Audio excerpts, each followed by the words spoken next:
అహో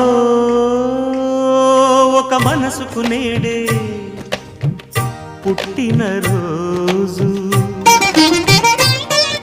అహో తన పల్లవి పాడే చల్లని రోజు, ఇదే ఇదే కుహు స్వరాల కానుక, మరో వసంత గీతిక జనించు రోజు.